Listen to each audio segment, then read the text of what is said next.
Hola Omar, ¿qué tal? ¿Cómo estás? Muy bien, excelente. ¿Cómo estás, Percy? Bueno, primero agradecerte que hayas podido, bueno, primero que hayas aceptado la invitación, Oh, que hayas gustoso. tomado tiempo para estar acá con nosotros. Y siempre comenzamos estas charlas, estas conversaciones con la formación académica del invitado. ¿Cuál es tu formación? ¿Qué estudios realizaste? Bueno, Percy, primero comentarte que yo soy ingeniero de minas, titulado y colegiado, soy de la Universidad de San Marcos y luego hice una maestría en seguridad y salud minera en la UNI y luego otra maestría en gestión integrada de seguridad, salud y medio ambiente en San Marcos. ¿Qué experiencia recuerdas en esa época universitaria? Y justo lo conversaba también con el otro invitado, en la experiencia para encontrar las famosas prácticas, ¿no? Prácticas preprofesionales o proprofesionales. Bueno, yo tenía una metodología, vamos a decir, un método para poder encontrar prácticas, ¿no? Lo que yo hacía era un poco lo que he tratado de emular en mi vida profesional, ¿no? Hacía networking. ¿Ya? Y tú dirás, ¿cómo es que se puede hacer networking para buscar una práctica? Ujú. Bueno, buscaba dentro de mi red de contactos de primer grado, segundo grado, vamos a decir de tercer grado, amigos cercanos, colegas, amigos de mis hermanos, buscabas quién estaba ligado al sector minero, ¿no? Entonces hacía una lista grande, una lista larga de gente que podía ayudarme a conseguir una práctica. En principio tenía 10 personas, 15 personas, y luego se iba reduciendo hasta que llegaba a una lista corta de 3 personas. Y en esas 3 personas surgía la oportunidad. Y me resultó, ¿no?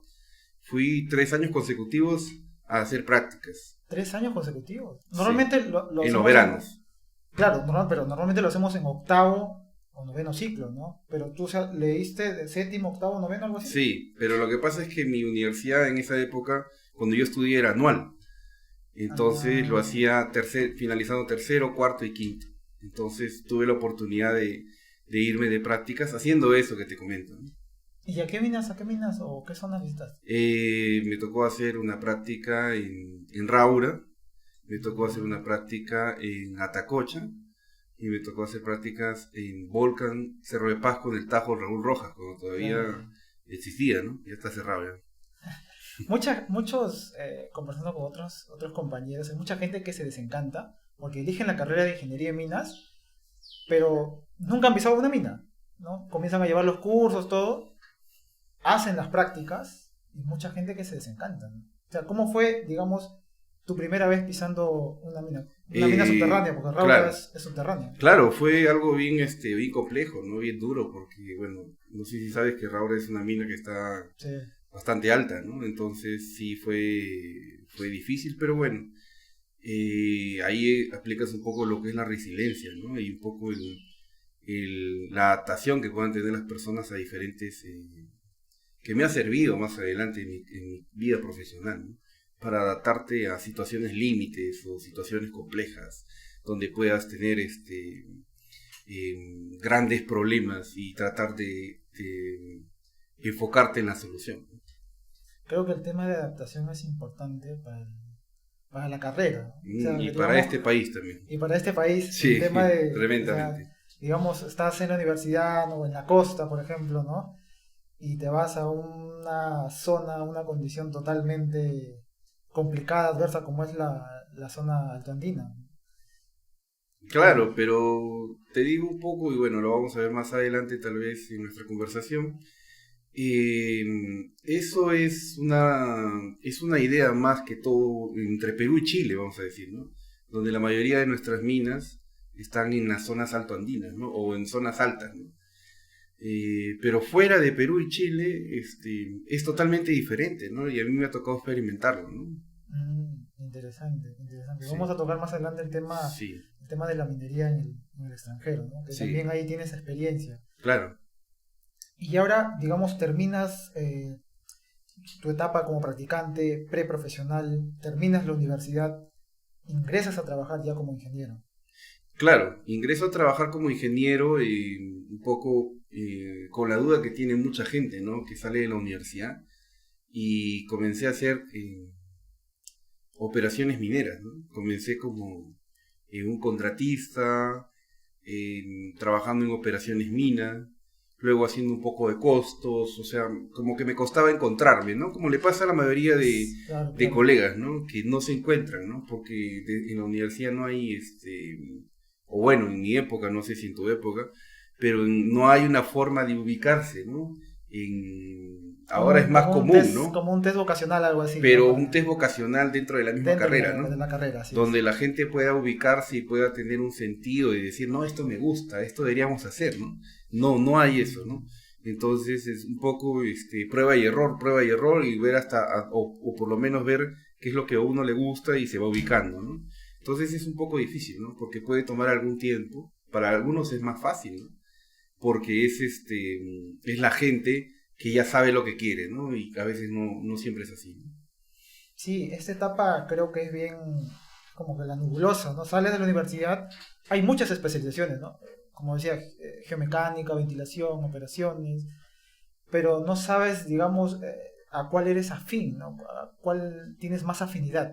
Y para que tú experimentes o sepas eso, tienes que hacer, ¿no? Tienes que estar en esas áreas, ver de qué se trata, qué es lo que se hace, ¿no? Y eso creo que sí. Bueno, en mi caso sí, me tomó tiempo ver exactamente dónde de alguna forma me siento más cómodo, ¿no? Claro, claro, y hay gente que no se logra ubicar, ¿no? O sea, tal vez nunca le llegue esa oportunidad que ellos esperan, ¿no? Pero yo soy una persona que piensa de manera distinta, ¿no? Mi pensamiento es el siguiente, ¿no? Toma cualquier oportunidad ligada a la minería, si es que tú quieres hacer minería, y luego en el camino te vas ubicando. Pero si tú esperas, no sé, yo quiero Mm, planeamiento, si no llega planeamiento, o sea, no hago nada, me dedico a otra cosa, no. No es el ¿qué, camino, qué ¿no? pasa? Que pues Claro, justamente esa área es como que la más pedida, ¿no? sí, entonces, y un poco que también hay muchas cosas, ¿no? O sea, el abanico de cosas se ha ido, incrementándose, ¿no? O sea, hay por decirte, una tendencia en mi universidad es la permisología, ¿no? Hay gente que ha comenzado a entrar a lo que es permisos, ¿no? Permisos de todo tipo, no solamente ambientales, sino operacionales para las empresas mineras, ¿no? Otra, por decir otra tendencia, es relaciones comunitarias, ¿no? Antes era impensado que un minero podía Sí. entrar al área de relaciones comunitarias, ¿no? Y a otro es innovación tecnológica, ¿no? Entonces, hay áreas que se tienen que experimentar, descubrir, ¿no?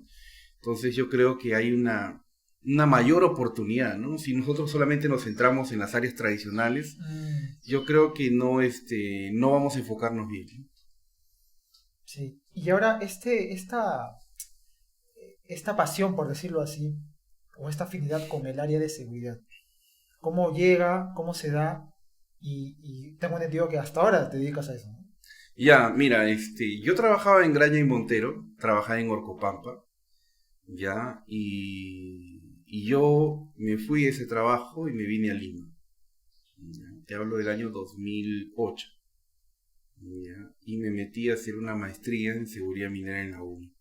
¿Y por qué seguridad, dirás tú? Ujú. Porque yo quería darle un sentido a lo que yo hacía. Entonces, pensé en dos, pensé en gestión minera y pensé en seguridad. Entonces, la gestión minera solamente voy a poder hacer minería y un poco que, que iba a cerrar un poco el círculo solamente en minería. Entonces la seguridad la vi más transversal. Y como tú Mm, sabes, este país es muy complejo y aquí pasan muchas cosas y a veces la minería está muy bien como a veces está muy mal. Entonces es un vaivén ya muy depende del precio grande. de los metales. Sí. Entonces yo vi una oportunidad en la seguridad. Porque si las cosas van mal en minería, yo me puedo ir a otra industria, que es lo que yo hice en su momento. Me tocó trabajar en minería, en construcción, en energía y pude tener la oportunidad de conocer otras cosas gracias a la seguridad. Y aparte que para mí la seguridad tiene un fin muy loable, ¿no? Que es el de salvar vidas, evitar que la gente se accidente, ¿no? Claro, la seguridad vista desde el lado operacional, de tratar de entender los procesos, mejorar los procesos, no la seguridad de ir, parar, tomar fotos y parar las labores, ¿no? O sea, eso yo nunca he estado de acuerdo, ¿no? Por eso mismo comencé en el área operativa, para un poco tener presente eso, ¿no? No ser Piden eso, Eh, ¿no? Piden eso justamente a los inspectores de seguridad que tengan una experiencia previa en operaciones, ¿no? no, es que lo pide el reglamento. El 024 y el 023 exigen que tengas una experiencia operativa antes de hacer seguridad y al asumir un cargo dentro del área de seguridad, ¿no?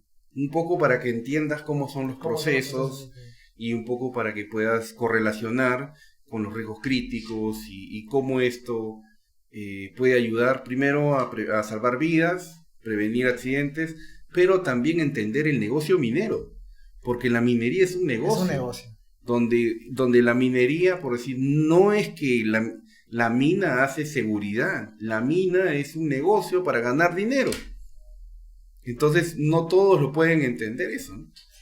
Y ahora que como mencionabas esto y me traía recuerdos, el famoso inspector de seguridad que va, toma fotos, ¿no? O sea, yo, en mi opinión, hay dos tipos de inspectores de seguridad que he A visto. ver. Está el inspector, que como tú dices, va, toma fotos, ¿no? Reporta la condición subestándar y ahí queda su trabajo, ¿no? Ya, Envía su correo, envía sus fotos y quedó ahí su trabajo. Pero está el otro inspector de seguridad que igual identifica la condición, pero le hace seguimiento. Es más, se comunica, ¿no? Con el jefe de guardia, con el área de claro, mantenimiento y busca darle solución. ¿Por qué? Porque, digamos, como tú dices, entiende el negocio. Sabe que si se para un tajo por una, digamos, no sé, porque no hay un periódico mural, por decirlo así, ¿no? O porque no está el cuaderno mecánico u otras cosas, ¿no? claro. O sea, se tiene que parar las labores, ¿no? Pero creo que he visto inspectores que sí, o sea, toman la iniciativa y buscan darle solución a esa condición que ellos Eso es identificaban. conocer el proceso porque realmente la seguridad es parte del engranaje de la producción, no es un ente aislado. Entonces, si tú conoces el proceso, puedes entender cuál es la ruta crítica, y tanto en una operación como en un proyecto, y cuál es lo que tú debes hacer para que eso continúe, para que el flujo continúe y pueda seguir obteniéndose la productividad. Pero va de la mano, o sea, el de seguridad tiene que entender el proceso, ¿me entiendes? Y algunos colegas no lo entienden así, ¿me entiendes? Sí, yo he visto esos dos tipos. Claro, obviamente también he visto alguna desidia por parte de los jefes de guardia, ¿no? Y todo eso, pero creo que la iniciativa que tiene algunos inspectores de seguridad es loable, ¿no? Porque buscan darle solución y buscan darle continuidad a la operación, ¿no? Así de eso se trata. Y creo que, como tú dices, ¿no? Para tener esa perspectiva debes saber todo el negocio, no, no Claro, solamente el tema de seguro, el tema operativo, ¿no? Sino también claro. fuera de la bocamina, fuera de la operación misma, ¿no? Sí, mira, te cuento algo, un poco de lo que estaba investigando, leyendo. Hay un curso que llevan los ingenieros industriales Ujú. que se llama Ingeniería de Métodos, ¿ya? Que habla, por decir, sobre la productividad, eficiencia. Todos los que hemos empezado la minería, haciendo prácticas, trabajando, hemos tomado tiempos. Eso es una Sí, ley, sí. ya, una ley. Todos hemos tomado tiempos, hemos estado detrás del Scoop, del Jumbo, Tiempo de carga, tiempo de carga, descarga, descarga, sí, sí, tiempo de emboquillado, perforación neta, todo el mundo ha hecho todo eso, lo ¿ya? hemos hecho. Pero te digo una cosa, o sea, dentro de esta carrera que lo llevan los industriales de ingeniería de métodos, se habla, por decir, de cómo se debe tomar tiempos, ¿ya? Se habla, por decir, de cómo se debe establecer, cómo se debe mapear procesos, y los mineros no llevamos eso. O sea, sería excelente, ¿no? Que alguna universidad pudiera tomar este curso, aunque sea como electivo, y pudiera agregarlo, por decir, a la sumida de los cursos, ¿no? Porque sí sería interesante que los mineros tuvieran un poco presente esto de los procesos, cómo mapear los procesos, cómo hacerlos más dinámicos, más efectivos, cómo calcular tiempos. Por decir, los civiles, me tocó trabajar con civiles, tomaban tiempos de forma diferente a nosotros. Nosotros, como dices tú, del ciclo del escudo, ¿no? Tiempo de ida, carga, vuelta, descarga, ¿no? Ellos no, ellos tomaban tiempo compensatorio, tiempo no compensatorio, o algo así. Entonces tomaban tiempos de forma distinta. Entonces, tienen otro enfoque, ¿no? Entonces yo creo que los civiles y los industriales tienen muchas herramientas de productividad, ¿no? Que pueden servir para mejorar, ¿no? Entonces yo creo que algunas de esas podrían servir a los mineros, ¿no? Sí, sí, importante siempre nutrirse de las otras industrias, ¿no? Creo que podemos sacar mucho, no solamente en seguridad, ¿no? En No, todo, en todo, en todo. en todas las... en operaciones mineras, un poco asociar algunas cosas, entender un poco la gestión de proyectos desde el lado civil también, ¿no? Pero asociado a la minería, porque tú sabes que en una mina también se construye en mina, ¿no? Y ahí, por decir, la gestión de proyectos desde el PMP, ¿no? O por lo menos una introducción al tema, ¿no? Para que los mineros puedan entender eso, ¿no? He visto algunos mineros que no manejan la gestión de proyectos, ¿no? Lo manejan muy a su manera y está un poco fuera de los estándares internacionales, ¿no?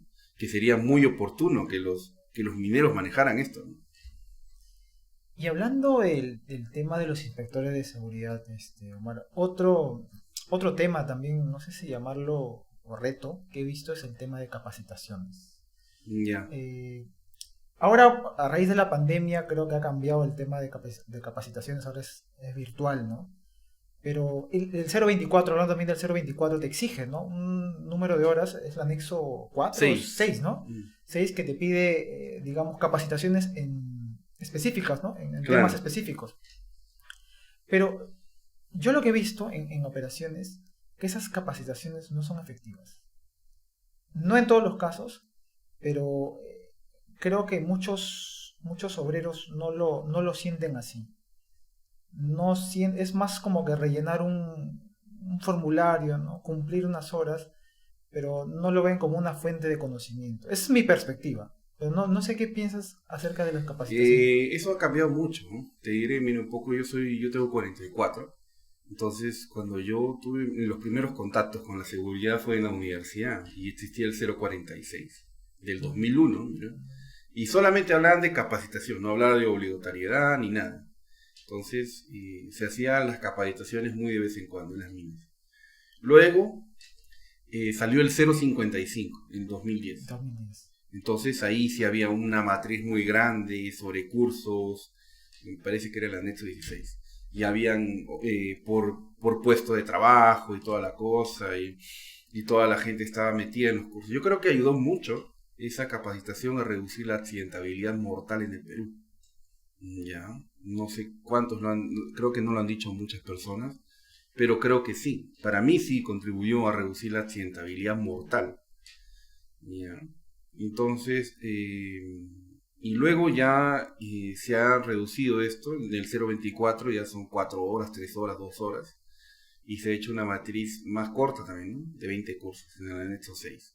Entonces, sí es verdad. Yo creo que hemos caído un poco en medir la efectividad de las capacitaciones, ¿ya? Y un poco aterrizarlo más a las operaciones mineras, de acuerdo a los estándares que se tienen de cada empresa, ¿no? Entonces yo creo que sí, ¿no? Debería ser un poco más teórico práctico, ¿no? Ya si hablamos de caída de rocas, no sé, pues una parte si la capacitación es 4 horas, 2 horas en aula y 2 horas entrando a la mina y usando una labor que le podemos llamar mina escuela, como hacíamos en Buenaventura en 2010, ¿ya? Y enseñarle a la gente cómo desatar, por decir, ¿no? O por decir en el caso de gaseamiento, ¿no? Ir por decir a un ventilador, explicarle a la gente cómo funciona un ventilador, cómo funciona por decir la manga de ventilación, que es una manga de sacrificio, etcétera, ¿no? Cosas que la gente puede entender, ¿no? Algo que sea teórico práctico, ¿no? Y eso te puedo entender, o sea, en una capacitación en aula y que estemos en Lima, ¿no?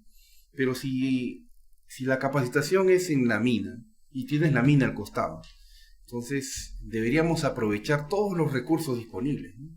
Para que esta capacitación o este entrenamiento pueda llegar a todas las personas de manera más efectiva, ¿no?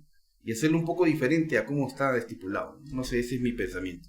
Una actualización, creo, ¿no? Del enfoque de las capacitaciones. Y te decía esto porque hay una especie de contradicción que he visto, ¿no? Por ejemplo, normalmente se reportan más condiciones que actos, Ya. ¿no? Cuando vas, digamos, consultas con... Hace poco estuve en una mina, ¿no? Consultaba con el área de seguridad, igual me decía, hay más... Puede ser 30, 70, 20, 80, ¿no? Pero siempre es más condición que acto, ¿no?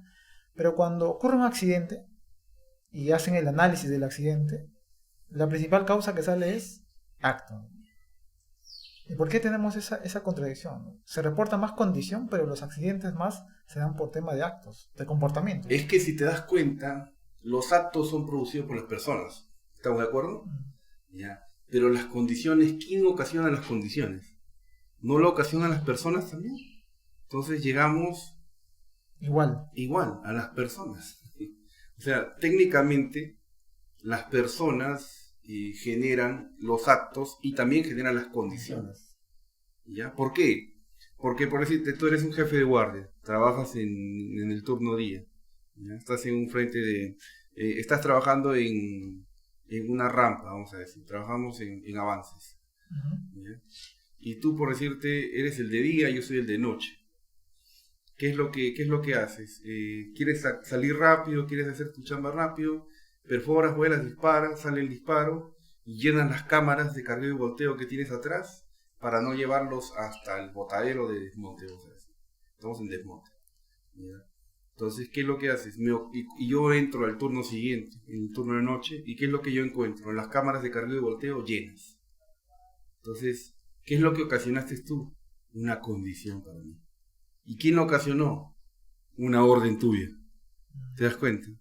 Entonces, ¿qué pasa? Y en esas condiciones, no sé, puede haber un evento. Entonces, técnicamente, bueno, ese es mi pensamiento mío, ¿no? O sea, los actos lo pueden ocasionar tanto las personas para los actos como las personas también para las condiciones. Entonces, ¿cuál es lo que deberíamos hacer? Hacer un mejor seguimiento y control. Ahora he visto mucha también en contratas y de empresas ya el tema de esta carrera, ¿no? De la psicología, ¿no? De muchos psicólogos ya creo que ha tomado más relevancia porque el tema de comportamiento es un factor crítico, ¿no? Pero digamos desde el punto de vista como inspector de seguridad, ¿cómo podemos trabajar en eso? Porque vamos a la labor, encontramos al personal, no sé, sin barbiquejo, sin lentes, ¿no? Sin los EPPs adecuados, ¿no? Le dices, le haces la observación, no se lo pones, pero vuelves y encuentras lo mismo. O en otro trabajador igual identificas lo mismo. Desde el punto de seguridad, ¿cómo ves ese aspecto? ¿Cómo podemos mejorar, digamos, ese punto? Mira, la seguridad ha cambiado muchísimo, ¿ya? Y para bien. La seguridad ahora es multidisciplinaria. Se alimenta de muchas disciplinas, de muchas áreas. La psicología es una de ellas, ¿ya? Y ha ayudado bastante, ¿no? Pero tú, para hacer, por decirte lo que dices tú, la seguridad basada en el comportamiento, primero tienes que tener un sistema de gestión ordenado, lógico, sistemático, que funcione, no solamente en el papel, sino también en el campo. Y luego, para más o menos esa brecha que falta, vamos a decir, para que la gente pueda entender, recién puedes aplicar eso, la seguridad basada en el comportamiento. Pero eso es un tema más, ¿no? O sea, ¿por qué? Porque también puedes aplicar otras cosas, ¿no? Puedes aplicar andragogía, porque ¿qué es la andragogía? Es la educación de adultos. Tú sabes que la pedagogía es una cosa para niños y la andragogía es la educación para adultos. Entonces, no es lo mismo enseñarle a una persona, a un niño, que a un adulto. ¿Ya? Ese es uno. Lo otro, por decir, utilizar lo que dices tú, la psicología. ¿Ya? Otro, por decir, hacer entender a las personas, por decir, las vías de ingreso al cuerpo humano, las vías contaminantes. ¿Y eso qué es eso? La toxicología. ¿Cuáles son las vías de ingreso al cuerpo humano, por decir? Uno es las vías respiratorias. ¿Por qué? Porque tú respiras cada rato, por decir. Otro es las vías digestivas. ¿Por qué? Porque tú almuerzas ya, ¿no? Entonces, si no te lavas las manos y puedes estar haciendo un trabajo con un agente contaminante, puedes absorberlo en la vía digestiva, ¿no? Y lo otro es cuando las personas sudan, por ejemplo, ¿no? Entonces pueden estar en un ambiente, sí, por los poros. Puedes absorber algún agente contaminante, ¿no? Entonces, todas esas cosas van sumando a la seguridad, ¿no? Antes cometíamos un error, y te lo digo también haciendo mea culpa, ¿no? Como ingeniero de minas que está metido en el área de seguridad, ¿no? Que es que nosotros pensábamos que sabíamos todo, ¿no? Éramos todistas, ¿no? No habían maestrías, no habían diplomados, no habían especialidades, ¿no? Pensábamos que lo podíamos ver todo y que no había nadie más que nosotros que pudiera ver el tema de seguridad minera, ¿ya? Y entender todas estas cosas, ¿no? Y en realidad pienso que no era el camino, ¿no? Digamos, terminas esta etapa profesional, ¿cuándo te nace la idea de hacer tu propia empresa, ¿no? Creo que ya teniendo ese know-how del tema de seguridad, claro, probablemente podías hacer línea de carrera, ¿no? Seguir, ¿no? Una jefatura, una gerencia de seguridad, que también es interesante, ¿no? Pero decides por iniciar tu propia empresa. Cómo fue ese? Yo nunca lo dejé, yo hice las dos cosas en paralelo, a veces lo más es un poco extraño lo que yo he hecho, ¿no? O sea, Muchos dicen el tema del enfoque, ¿no? Es tratar sí, de hacer una cosa. Otros, claro, son perspectivas, ¿no? Otros claro, es como el tema cuando dicen diversificar el portafolio, ¿no? Invierten o se dedican a varias cosas porque a veces un tema o un negocio no te va a dar, ¿no? Entonces te vas al otro lado. claro, claro. En mi caso, por decir, tú sabes que las personas tienen sus metas profesionales, ¿no?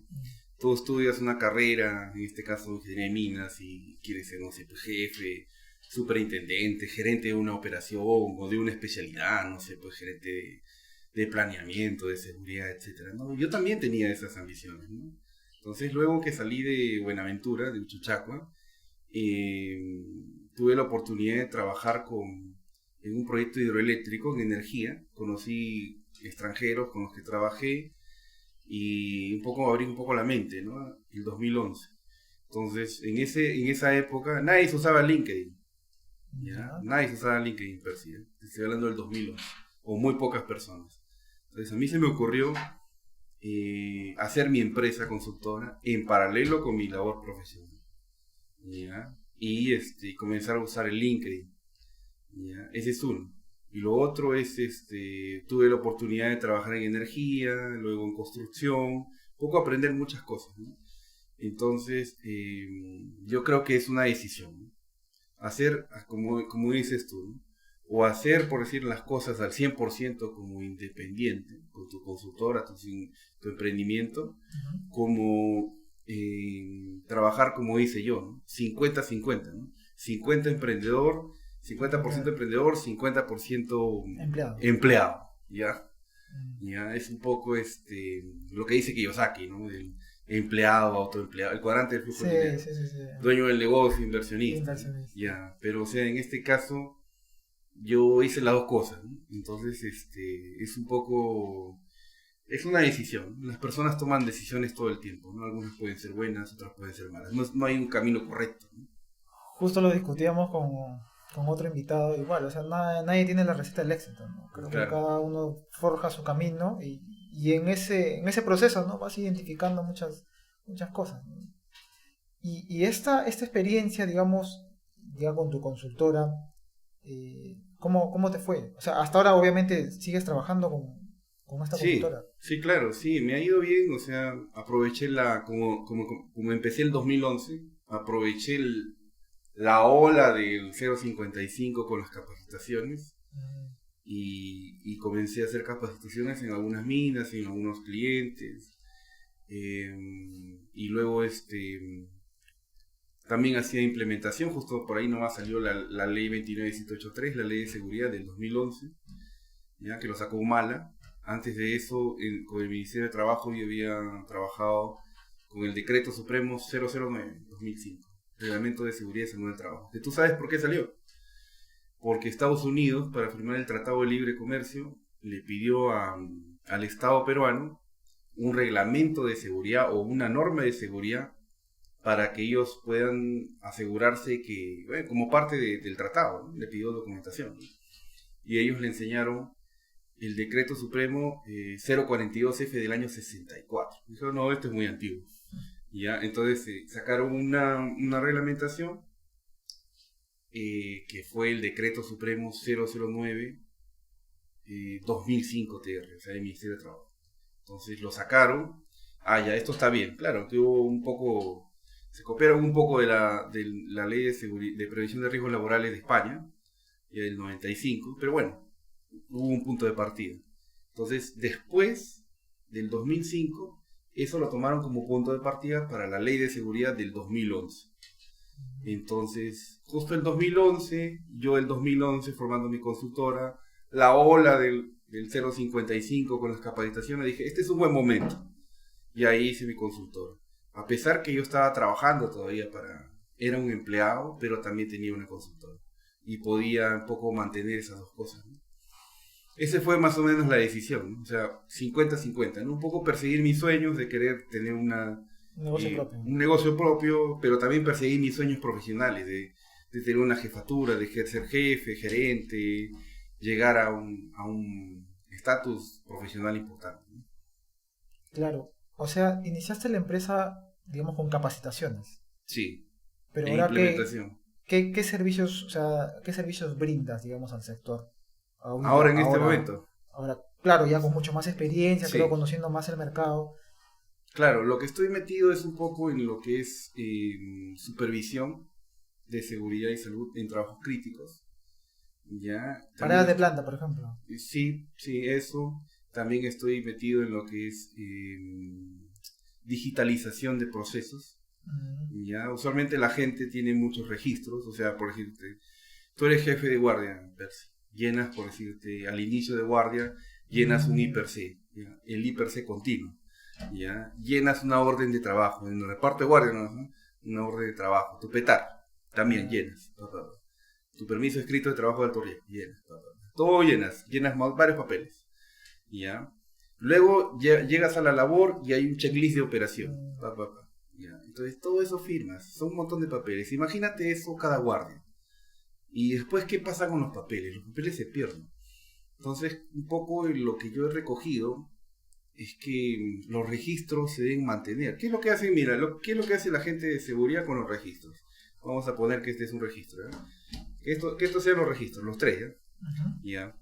Termina el año, lo llenan en cajas, sí. lo ponen acá las capacitaciones, acá las inspecciones, esto de acá, lo llenan las cajas y luego lo guardan en un cuarto. Un costal. Sí, Sí, sí, he ya, visto, lo guardan en un cuarto. tal cual. Y por decirte, no sé, pues un trabajador, pasan 2-3 años y llega un trabajador que dice, denuncia a la empresa, ¿ya? Entonces, eso fue el 2020, vamos a decir, que hicimos esto, que guardamos en una casa, en un cuarto, Mm, ya los registros. ¿Qué pasó? Pasaron 3 años, 4 años, y viene Recursos Humanos, tú eres el gerente de seguridad, Percy, y te dicen, Percy, nos ha denunciado un trabajador el año 2020. Dice que ha sufrido un accidente y que nosotros fuimos negligentes. Por favor, sácame toda la información de ese trabajador. Entonces tú vas, te sumerges en ese mar de papeles, que mm, ya está todo viejo, todo con moho, etcétera, ¿ya? Y agarras y sacas toda su documentación y alguno ya está medio rotito, ya no se distingue el nombre de la persona, etcétera. Ese es un problema, porque nos trae un problema. Algunas personas con falta de ética pueden fabricar incluso esa información, que no es lo correcto, no deberíamos hacer eso. Entonces, ¿cuál es lo que yo propongo? Digitalizar toda la información pasada, ¿ya? Y tener toda la información como un backup, ¿ya? Que es información que piden los registros obligatorios para que tú no tengas ningún problema con la ley, ni con los entes gubernamentales. ¿Te das cuenta? Entonces, lo que yo ofrezco es una solución. Ahora, Entonces, esta solución, Omar, sorry que te corte, sí, es, digamos, justo conversaba con un CEO de una empresa tecnológica ya, y ellos estaban trabajando, por ejemplo, el PETS, el ya, IPRC, lo estaban trabajando en Toromocho, creo, no recuerdo exactamente, eh, digital. O sea, le daban al trabajador una tablet y el formato que tú conoces, ¿no? Del PES que está ahí, lo pasaban a la tablet y él rellenaba las herramientas de gestión debe ser el IPC. en la tablet, en la tablet.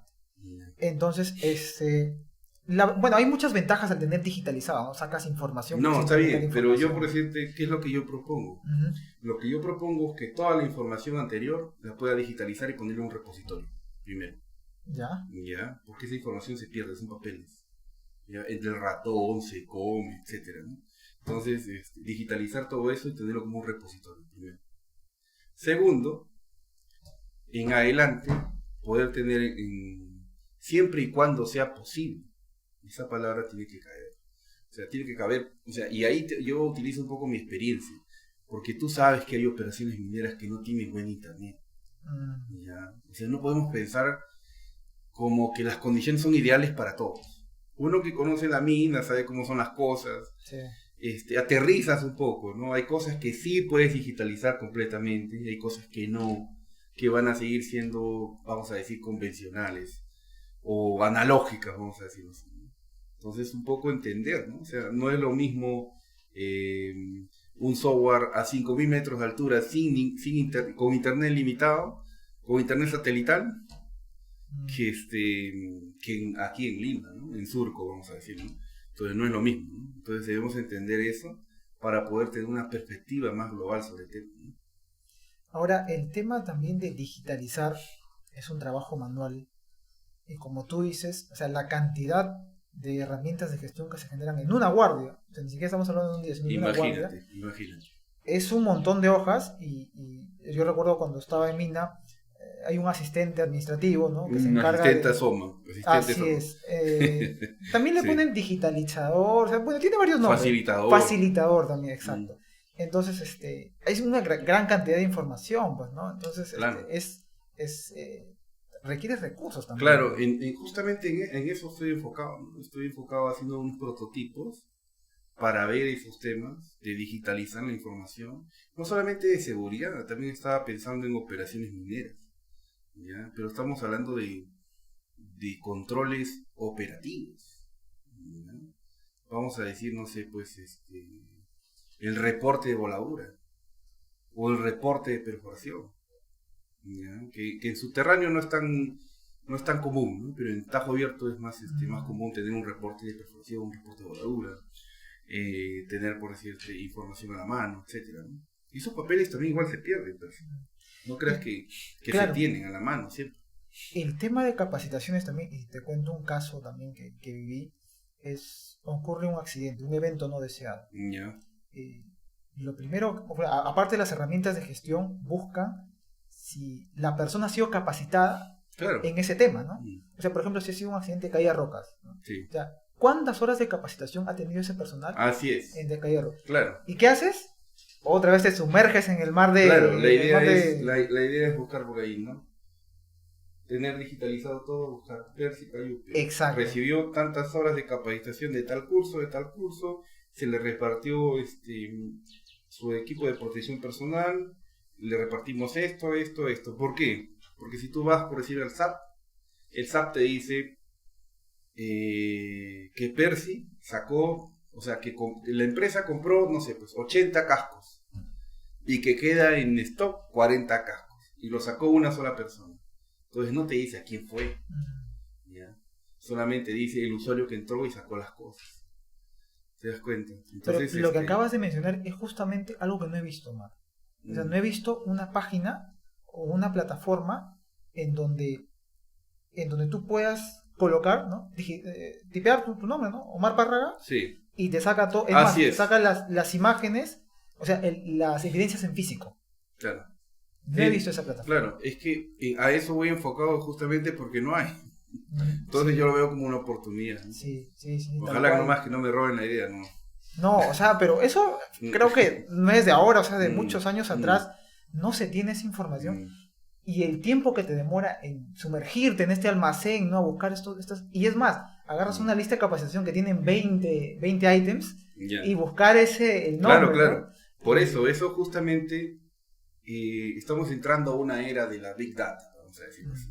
Entonces esa información que producimos mucha información, una gran cantidad de información, y no siempre toda la información es valiosa para ese momento.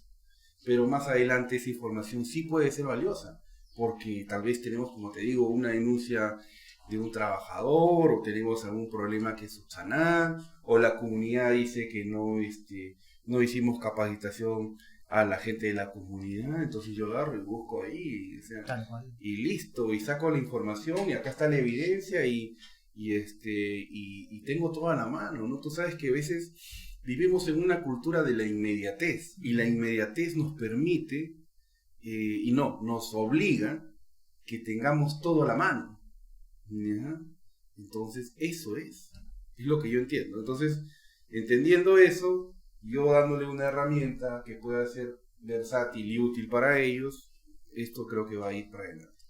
Pero hay que darle el sentido minero, ¿no? De entender cuáles son las situaciones. No es lo mismo, pues, hacer un software o lo que tú quieras sin entender la realidad, como nosotros, por decir, ¿no? Que hemos conocido, hemos entrado a la mina, sabemos cuáles son los problemas, no hay buena conectividad, la gente es reacia a entender ciertas cosas, no todos tienen tablets, ni todos la van a cuidar la tablet, o no se puede usar todas las tablets, no sé, pues en subterráneo. La humedad, ¿no? La Te humedad, empaña la tablet etcétera, y ya te ¿no? olvidas. Entonces te digo, o sea, hay condiciones muy particulares de la industria minera, al menos en el Perú, ¿no? Entonces eso es lo que nos ayuda, ¿no? Entender el proceso, un 360, entender el proceso, haber compartido esa experiencia y poder aterrizarla a la realidad de acuerdo a ello, ¿no?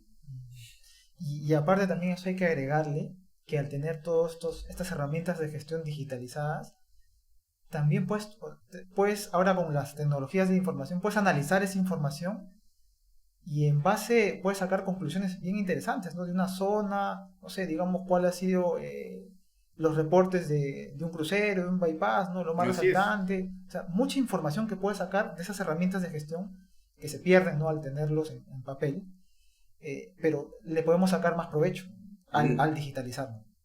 Claro, lo podemos digitalizar, podemos sacar tendencias, podemos sacar Pareto, podemos ver realmente si la información es fidedigna, ¿no? También, ¿no? Porque a veces también como tú dices, los obreros no lo llenan correctamente, pues, ¿no? O sea, hay también falencias en ese tema. Quizás las capacitaciones en llenados de herramientas de gestión no está siendo efectivas. Claro, o si no, puede ser también de que se llena por llenar, ¿no? Como dices tú. Para salir del paso, del paso. Sí, entonces hay muchas cosas, ¿no? Que tenemos que aterrizar, ¿no? En la información, o sea, es como dices tú, ¿no? Hacer seguimiento, tratamiento de la información y tener la información, yo creo que la palabra tiempo real no es tan exacta, pero por lo menos tener la información más a la mano, ¿no? Terminas esta parte, digamos, esta experiencia, ¿no? Que tienes acá en Perú, pero también me comentaste que tienes experiencia en el extranjero. Sí. En el sector minero. Sí. ¿Qué nos puedes contar de esa parte? Bueno, yo postulé por LinkedIn, ¿ya? Aunque la gente no le tiene mucha fe al LinkedIn, ¿ya? Postulé y gané un concurso para trabajar como gerente de seguridad industrial en una empresa minera en Ecuador, Solgold. Entonces es una empresa australiana con base en Ecuador. Entonces ahí trabajé. Ya antes había sido jefe de seguridad en Chahuindo, que ahora pertenece a Pan American Silver. Antes era Tajo Resource, es una mina Tajo abierto de oro en Cajamarca, por Cajabamba. Y luego me tocó mudarme a Quito, a Ecuador, antes de la pandemia. ¿Ya? Yo llegué en diciembre del 2019. ¿Ya? Y trabajé ahí, trabajé un tiempo, vi la pandemia. Desde allá, porque aquí no estaba yo en la pandemia, cerraron las fronteras y sí, bueno, fue una bonita experiencia. Primero porque tienes que entender que estás en un país ajeno, que ya no puedes utilizar tu 29783 ni tu 024, son otras cosas. Y ya tienes que aprender la normativa local. Otro, tratar con personas que no son de tu nacionalidad, son diferentes. Tienes que ver que la minería tal vez no está tan desarrollada como en otros lugares como en Perú y en Chile. Tienes que entender los procesos, tienes que ver las capacitaciones, tienes que ver el seguimiento a los planes, a los incidentes, a los accidentes, ver la parte del plan de emergencias, etcétera. Son muchas cosas, ¿no? O sea, yo creo que es importante, ¿no? Yo creo que las personas tienen que buscar, yo creo que para los mineros peruanos, esto es una aldea global, ¿no? Una aldea regional al menos, ¿no? Debemos conocer otras realidades, ¿no? Y ya creo que hay un poco eso, ¿no? Y hay mineros en Centroamérica, hay mineros peruanos en Colombia, en Ecuador, en Brasil, ¿no? Entonces yo creo que sí debemos buscar que salir, ¿no? Para ver otras cosas, otras realidades, ¿no? No estar solamente aquí circunscritos al Perú, ¿no? Entonces, eso fue una, ¿no? Y la otra oportunidad que tuve ha sido en Guyana, ¿no? A través de LinkedIn, haciendo networking, ¿ya? Conocí a una persona y surgió la oportunidad de ir a Guyana, ¿ya? Para trabajar en GCM Mining, que en Guyana era ETK Mining. Entonces era un proyecto Toroparo, en el medio de la selva.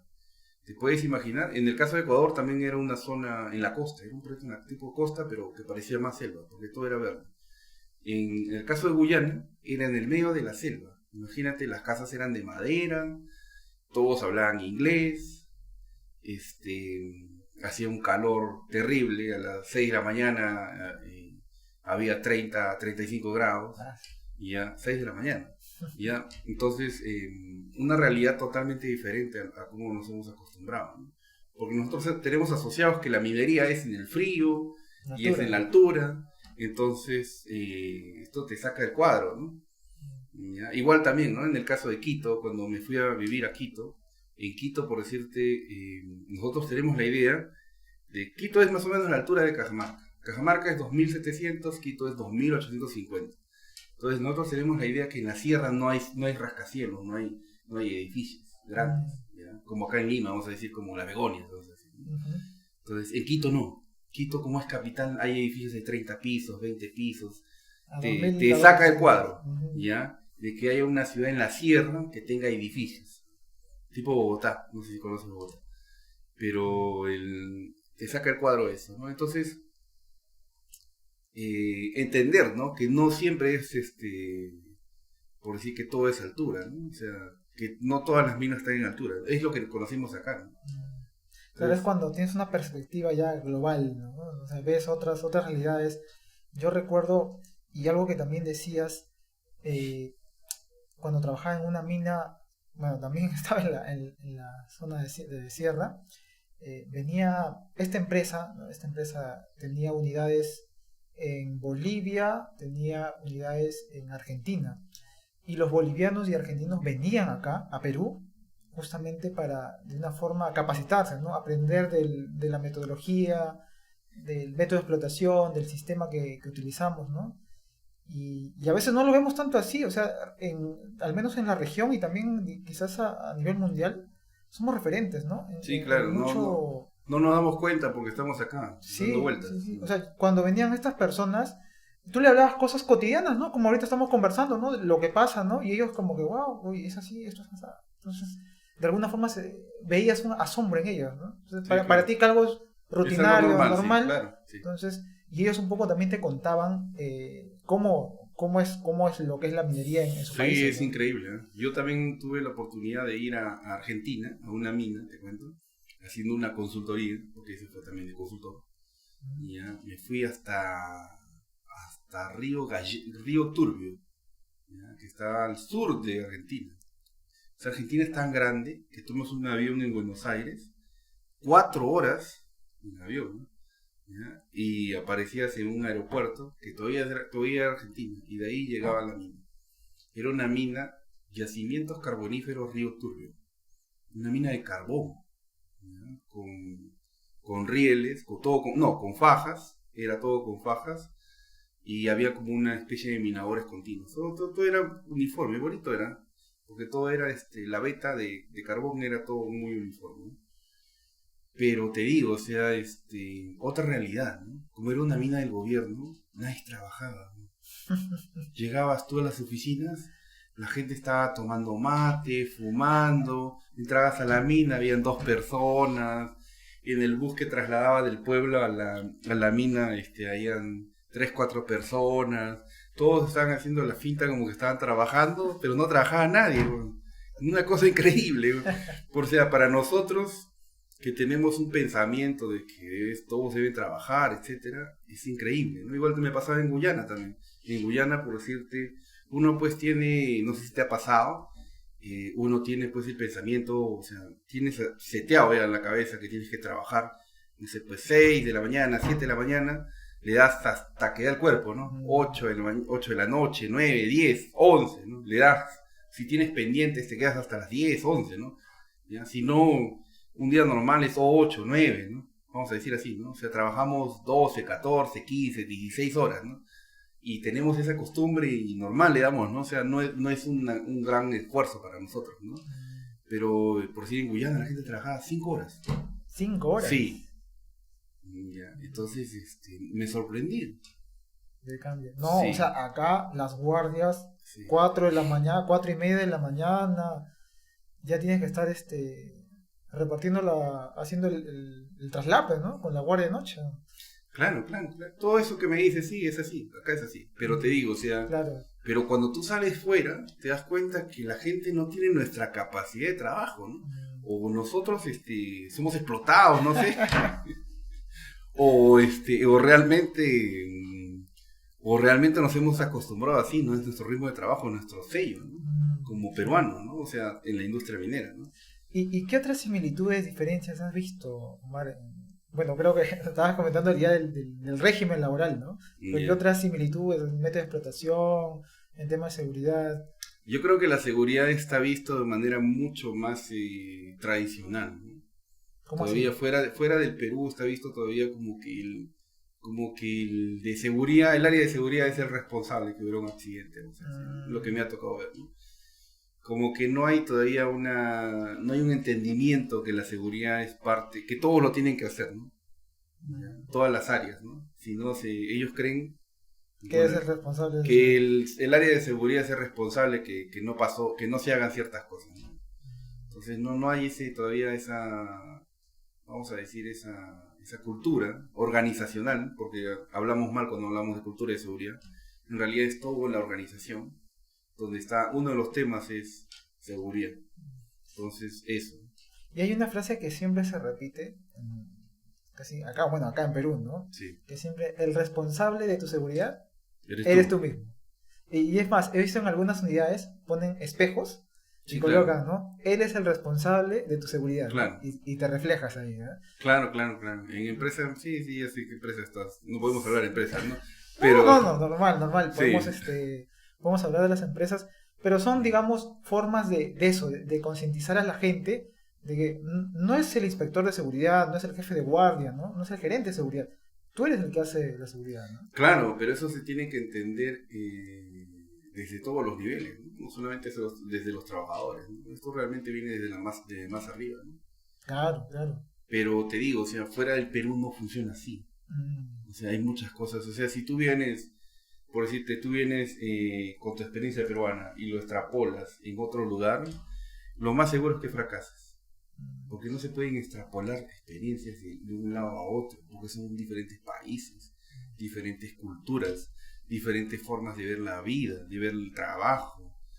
O sea, en algunos casos como Guyana, diferentes idiomas. Por si Guyana es un país que está al costado de Venezuela, pero ellos no se sienten sudamericanos, se sienten caribeños, ¿ya? Y hablan inglés, y manejan por la izquierda. Así como si fuera Londres, no sé, pues Liverpool, Manchester. Los carros tienen el timón a la derecha y conducen por la izquierda. Y es Sudamérica, ¿ya? Entonces es diferente, ¿no? Yo creo que es el único país que habla inglés, ¿no? en toda la región. Y eso el tema del idioma inglés también, ¿no? Sí. Justo conversábamos también con otro invitado. Le decía estas estadísticas, ¿no? Por ejemplo, era una estadística del 2014, ¿no? Que 600 ingenieros de minas salen al año, ¿no? Yeah. De 22 universidades aproximadamente. Pero solamente el mercado solicita o requiere 200. Yeah. Entonces, claro, si tú analizas el Perú, o sea, hay una sobrepoblación, digamos, ¿no? de ingenieros de minas. Pero tú ves en otros países... No hay. Es todo lo contrario. O sea, en Guyana, por decirte, no existe la carrera de ingeniería de minas, ¿ya? Y en Ecuador hay solamente en 3 universidades, ¿ya? En Guayaquil, en Azuay, la Universidad de la Azuay, Nacional de la Azuay, y en la Universidad Central. Después no hay minas, por citarte, ¿no? Claro, y una de las principales barreras, o sea, ¿por qué no exportar ¿no? profesionales de rubro? Pues es justamente el tema del inglés, ¿no? Sí, claro. El inglés es muy limitante y ya nos ha quitado la oportunidad. Yo te digo una cosa, hay mucha gente que ve, no sé, pues un gringo hablando en inglés y no sé, pues se siente menos, ¿no? No debería uno sentirse menos, ¿no? Porque realmente lo que nosotros sabemos acá, el know-how que tenemos de haber conocido tanta mina, ya nos hace que seamos competitivos y a veces somos mucho mejores técnicamente que ese gringo. Nos subestimamos. Sí, nos subestimamos mucho. Sí, Ya. también he visto eso. Y claro, o sea, quizás la única diferencia es el tema del inglés porque... Y el otro que es colorado, ¿no? Claro, una cosa así, ¿no? porque acá, o sea, tú ves gente, ¿no? En temas de perforación, voladura, gente que tiene mucha experiencia, Sí, mucho conoce know-how. bastante. Que hay mucha gente buena. Métodos de explotación y todo eso.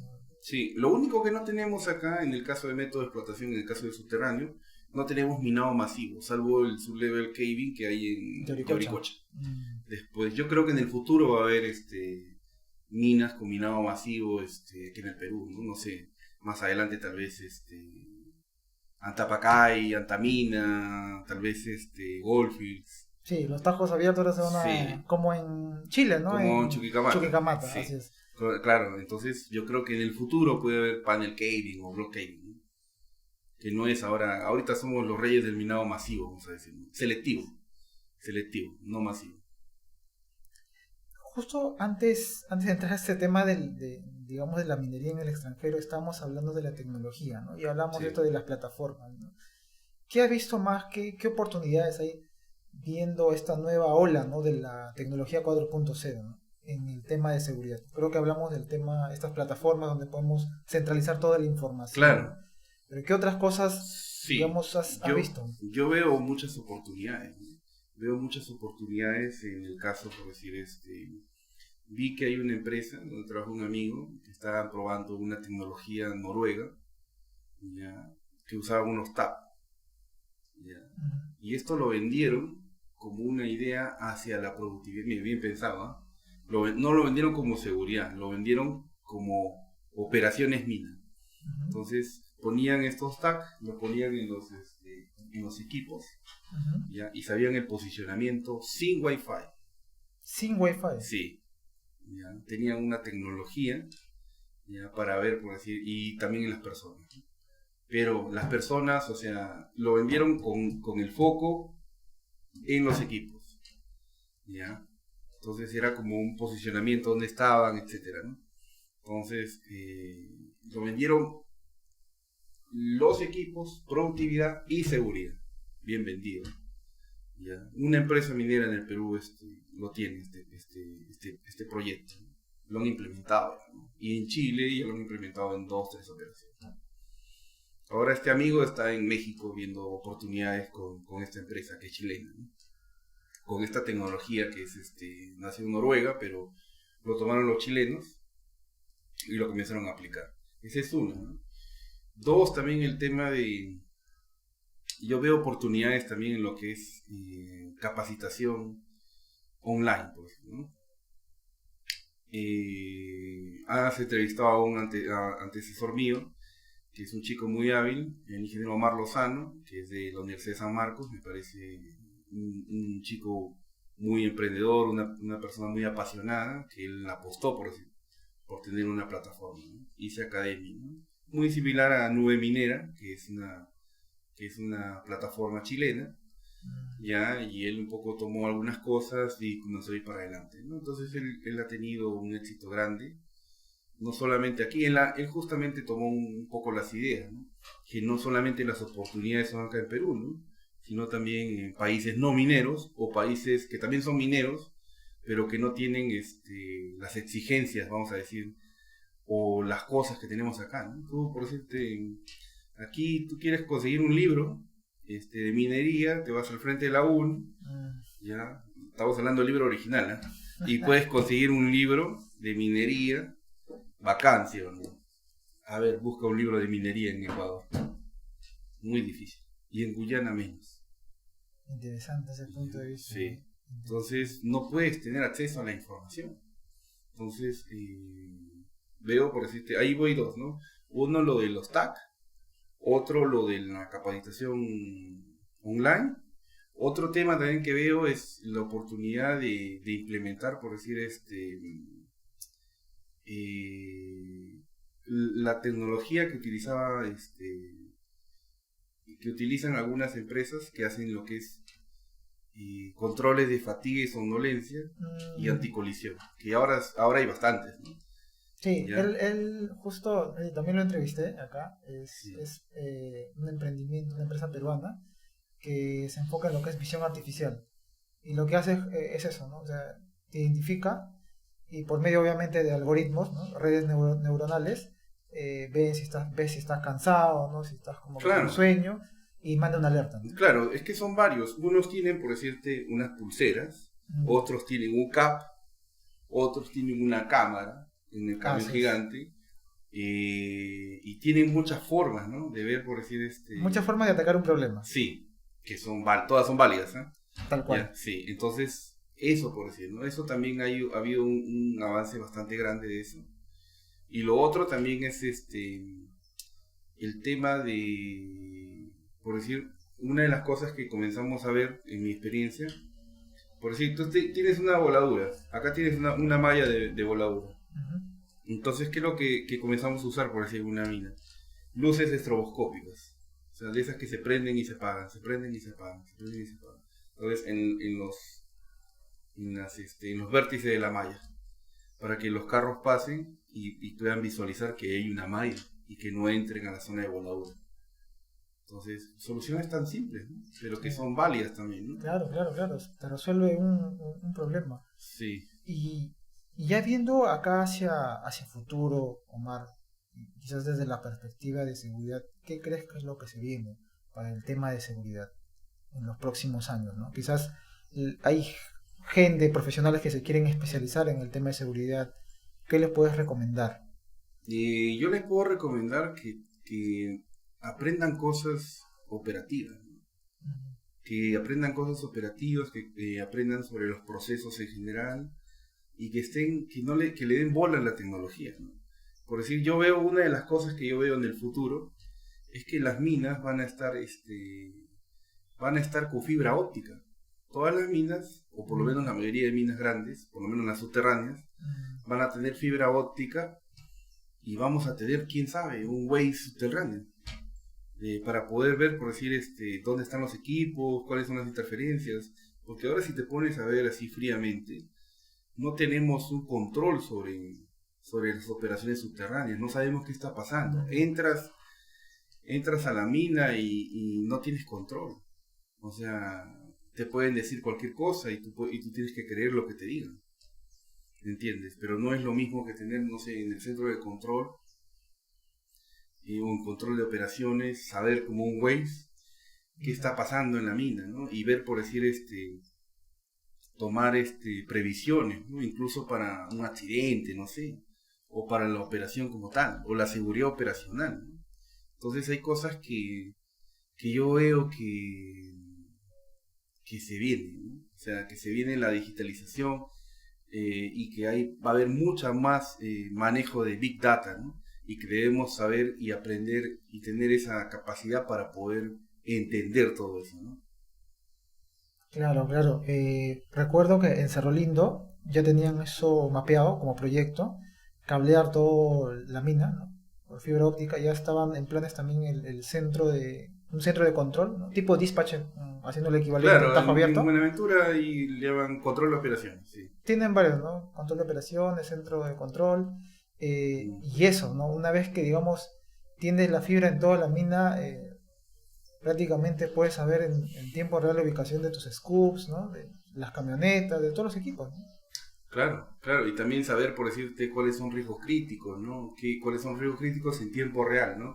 Para poder tomar controles efectivos, ¿no? Si te das cuenta, mira, nosotros llenamos un hiper-C todos los días, ¿no? Pues hiper-C es para toda la guardia. ¿Tú crees que en 8 o 10 horas no Mm, surgen riesgos? Claro, que claro. surgen Es riesgos. dinámico, es dinámico. Claro, entonces esto acá es muy línea base, ¿no? Mm, Porque pueden pasar cosas en esas 8 o 10 horas, ¿no? Entonces es algo que nosotros debemos entender, ¿no? O sea, esto acá debe aterrizarse más, ¿no? Hacia la realidad que tengamos en la mina, ¿no? claro, claro.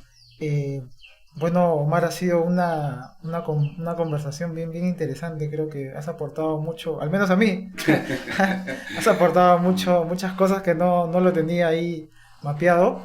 Y siempre le pedimos al invitado que dé unas palabras finales, un tema libre, lo que tú desees. Bueno, lo único que puedo decirte a la cámara, ¿no? Sí, como Sí, quieras. bueno, que la gente pueda cumplir sus sueños, pueda hacer las cosas que ellos deseen. Bueno, los invito también a seguirme en LinkedIn, que estoy ahí algunos años, Omar Raúl Parra Rodríguez, y que puedan tratar de ser empresarios si lo quieren hacer, o ser, por decir, aspirar a un puesto profesional, a una superintendencia, una jefatura, si tienen esa ambición. Pero en general que puedan hacer lo que ellos aspiren a hacer, ¿no? Eso es uno, y lo otro es de que puedan seguir alimentando nuestra minería y nuestra industria nacional, que es muy potente y que es un orgullo para mí haber podido ir a otros países y ver que nuestro conocimiento y nuestro liderazgo es bastante alto para la región. Eso podría decirles. Bueno, gracias, Omar. Y con nosotros será hasta un siguiente programa. Gracias.